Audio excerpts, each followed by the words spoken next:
ভারতের রাজস্থান রাজ্যে এক অভাবনীয় ঘটনায় মামলা দায়ের করা হয়েছে শাহরুখ খান ও দীপিকা পাদুকোনের বিরুদ্ধে। ভরতপুরের জেলার এক আইনজীবী কীর্তি সিং অভিযোগ করেছেন ২০২২ সালে তিনি একটি গাড়ি কিনেছিলেন যার দাম ছিল প্রায় ২৪ লক্ষ টাকা।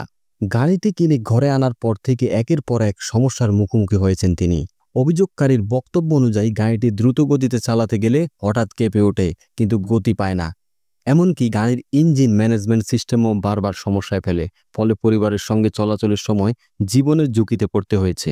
সবচেয়ে বড় অভিযোগ হলো ডিলারশিপ জানত গাড়িতে উৎপাদনজনিত ত্রুটি রয়েছে, তা গোপন করেই গাড়ি বিক্রি করা হয়। পরবর্তীতে তারা স্বীকার করে যে এই সমস্যা স্থায়ীভাবে দূর করা সম্ভব নয়। গাড়ি পরিবর্তন বা মেরামতের কোনো নিশ্চয়তা দিতে অস্বীকৃতি জানানো হয়। এতে ক্ষুব্ধ হয়ে কীর্তি সিং প্রতারণা, বিশ্বাসভঙ্গ ও ষড়যন্ত্রের দ্বারায় মামলা করেন।